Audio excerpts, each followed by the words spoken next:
What is the Carnival Hub app? This is an app that you can download onto your Android or Apple device prior to getting onto the ship. You cannot download it while on the ship. You have to get it through your own Wi-Fi or wireless connection. You download it, and you don't need to do anything until you get on the ship after it's downloaded. You put in your folio number, which is the 4-digit number on your sail and sign card, and your birth, month and day. And then it logs you in and it links to your account, and it has a bunch of wonderful functions. So it links to your account. You can see in real time the charges. So for example, one of the ways I've used that is I've been at the main dining room and I've ordered a beverage, and it's been a little while, and I'm wondering if they forgot about my beverage. I can go into the app and see if they've charged me for it. Even if you have the bottomless bubbles and it's a drink that you've ordered that's included with your package, it'll show up as a $0 charge, assuming they've done it correctly. And so I can see, oh, no, they did not totally forget about my drink because they ran it through their computer. And so I'll know it's coming. That kind of stuff is nice. With 1 or 2 days left on the cruise, if you hadn't prepaid your gratuities, that'll show up as a line item. I'm sure we all really enjoyed seeing that $90 charge appear on our account yesterday for this cruise. And you can also see if things have been charged inaccurately or what have you. Now, it's not necessarily completely real time with gratuity. I'm not talking about the set gratuities. But if you give a 50-cent tip to somebody who brought you a drink, that can often take like a day and a half to get entered in, because you write that down and they have a stack of them, and it's just when they have time they go through and they data enter those. And so if they're very busy, I've noticed up to a 2-day lag on like a 50-cent tip for a free drink that I gave to somebody who brought it to me in unusual circumstances or did a very good job. And so that can even happen after you leave the ship. So that's one thing to watch out for, is that additional gratuity. If it hasn't already posted, you might see the charge to your credit card be, $1.50 more. It might have been those last couple additional gratuities being charged. But by and large, the app is a really good way to keep an eye on that. However, especially when you get into Platinum and you start getting some freebies, how it displays is a little weird. So, for example, as a Platinum person, you get free laundry, but to a limited amount, depending on the length of the sail. So on this 7-day, we would have been able to have 3 free bags of laundry done. Now, if we didn't have that, they'd cost $15 each. Yes. So the way it displays in the app is starts off with a $45 non-refundable credit. And it's intentionally just to be zeroed against $15 charges for the laundry that goes through. It's a little complicated, but for people who haven't yet got to the Platinum level, I think the way it displays is fairly intuitive. And so that's... No. No? Absolutely not, no. All right. You can look at your account. It may or may not be clear, depending on what you have going on and the complexity, but at least it's a place you can check in near real time. There is the chat function, which I think when it works is fantastic. Yes. It's $5 per person per cruise. So no matter how long your cruise is, if there's, say, 3 people in your cabin and you want each one to buy that chat function, it's going to be $15 for the 3 of you to stay connected, regardless of duration. Or if only 2 of you want it, you can do it that way. Not everyone in a cabin has to get it. And then you can add people, and you can search by name. And I think it does search everybody on the ship. Yeah, it does. And so that you can add them that way. And so you can chat with pretty much anyone. But they will, of course, will not receive a message unless they've paid for the chat program as well. Yes.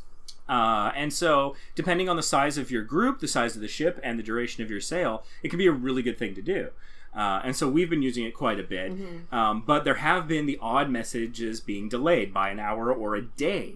Yeah. And so one thing that we figured out here on our last day of the trip is what we've taken to doing is putting time codes at the end of our messages so that we know, how long has it been sitting there? Because the way that it displays, you can tell very easily who it's from, but you can't tell when it was sent or received. Yeah, it's not super clear. Sometimes you can, sometimes you can't. It depends on if there's like a huge string or not, and if there isn't, then you can kind of tell. It's not super clear. Yeah, you get a general idea as to when it was sent. Yeah, and I mean, I've encountered this in other programs from time to time in different iterations too, BBM, WhatsApp, whatever, where if you're having a back and forth, it won't give you a time code for each message. But if there's been a gap with no messages and then a message comes in, it'll have a new time code.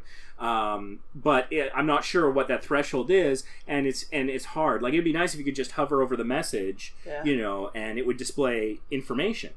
About when it was sent or received. That would be nice. But they are constantly updating the app. Just the other day, we updated the app. A lot of us did when we had get free Wi-Fi because they did release an update that actually put a little Carnival icon at the top.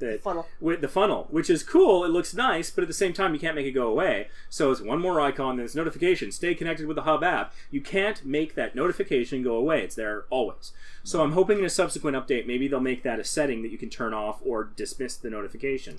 But the point is they are constantly updating it. And a while back, we were on the Glory when they were first testing it out, a beta test, and they let us use it for free. And it was super buggy with the chat then. It was constantly logging us out, but it was free, so we couldn't complain. But it had facial recognition software, and it was trying to tie that into your pictures.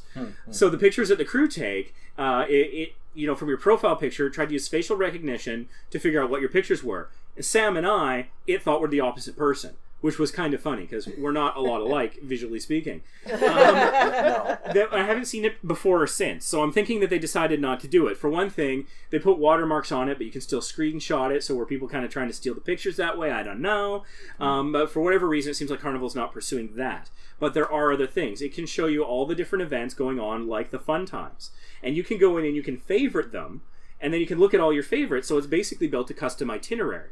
And it'll give you a 15-minute notification prior to each one of those favorites occurring. So it'll give you some warning. Oh, I got to get to the comedy club. Now, the comedy club specifically, you're going to want to go earlier, depending on the popularity and the size of the ship. Yeah, you generally want to go about 30 minutes early. Yeah, 30 minutes if you want to guarantee a seat. But if you're willing to risk it, 15 maybe. Depends on the size of the ship.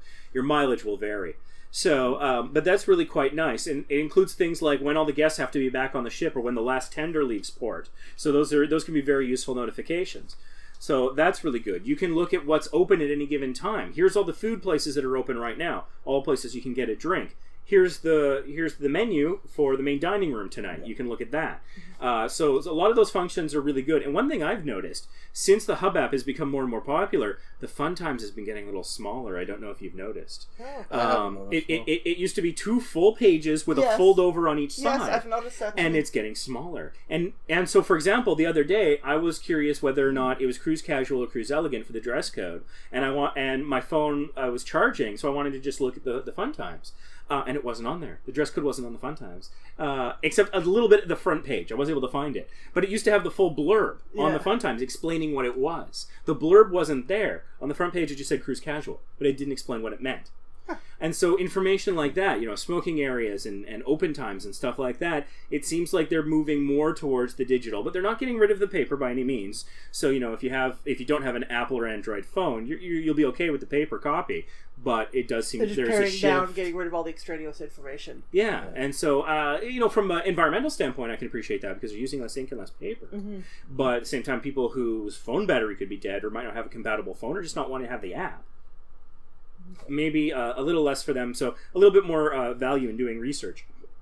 If you're not going to have the Hub app with you before you go, you can buy your excursions on the Hub app, which is interesting. On the Splendor cruise that we went on not too long ago, we were coming it was the night before we went to Cabo San Lucas, and we were thinking about different excursions, and I wanted very desperately to see Land's End. Because we had been before and I didn't get a really good look at it. And there was an excursion, it looked like they only had one thing remaining. So Glenn and I, because Glenn wanted to do it as well, we got into the app and we were basically, we didn't know if we could both book at the same time or if one truly meant one or what. And so we were like 3, 2, 1, click, 3, 2, 1, click, trying to coordinate. And I got it and he didn't, and I had a wonderful time. But when the app says only 8 remaining, only 1 remaining, they mean it. They're not being cute about it. There doesn't seem to be a buffer there. But it's really cool because you could be at dinner, just decide, tomorrow I'm doing this. That's what we did for dinner. Yeah. Exactly. And then the tickets are delivered to your cabin overnight. If they're not, you can just go down to guest services and give them your sign and sale card. They'll see you were charged and they'll reprint the ticket for you. So that, because I had to do that one time because I had ordered some tickets. They arrived. Sam put them somewhere that made sense to him, but not to me, and I thought we never received them. And I got up early and I went and got reprints, and everything was fine. So there's a lot of great functionality built into the Hub app. It can be frustrating. They are constantly working on it, and so hopefully it'll get to a place where the chat is a little bit more reliable. But again, just like, hey, I'm going up to Lido, and then just like put like hyphen 1:38 p.m. so people know when you sent the message. For now, that's a workaround that works well. I still think it's a lot better than writing notes and knocking on doors and phoning cabins, not knowing if people are awake. I don't want to wake somebody up. but maybe I don't want to go to breakfast by myself. This solves that problem, but not totally reliant. For those of you who have children who have cell phones and who are a little bit on the older side, maybe or whatever you decide, it's good in that respect to kind of keep tabs on them without having to kind of have a GPS tracker on them. And it works on the Wi-Fi on the ship, so even if you don't have a SIM card, if they use it as a Wi-Fi device, no cellular network connection, no problem. The other thing that I like about it, it's kind of obvious, it's kind of like any other social media chat, but you can have all these different groups, like we have, like there's 8 of us. Yeah. So we have a group for all 8 of us, and then I have a group with you, another one with Glenn and Tova, and so I really like that. Yeah. Yeah, but it is funny because it is inconsistent, because most of the time I can't use emojis, but sometimes I can, and you can't send pictures or files. No, and so that would be nice if they could do that. Yeah, even if they just compress them quite a bit, like everything to no more than half a meg, so you can't send a 14 meg picture or a 300 whatever meg video or something. But some ability to send screenshots or small images would be helpful. But no, by and large, it's quite useful. In fact, it could have been so useful on our first Breeze trip, because when we were coming back from Nassau, we were coming back, and there were so many unofficial, unlicensed retailers, let's call them. People trying to be they put something on you, want you to pay for it, basically. Super aggressive sales just outside the port of Nassau in the Bahamas. And so in an effort to avoid or just wade through those waters, which felt like swimming upstream, we got separated. And so there was a serious concern where Mindy thought that I hadn't made it back on the ship and the ship was leaving. Yeah. When I had made it back to the cabin, put my bag under the bed, and went to go get a snack. And she'd actually come on after me, and she was really concerned. Call guest services. It was a concern, and so the app would have completely prevented all of that. It would have been like a quick message: "Hey, you back on the ship? Yep, I'm getting a drink. Come join me." Would have been a way better experience. So Carnival's definitely headed in the right direction. They're not 100% of the way there yet, but we definitely applaud their efforts. Personally, I like the app quite a bit, even though it has its frustrating aspects, and I'm very excited to see what they could do in the future.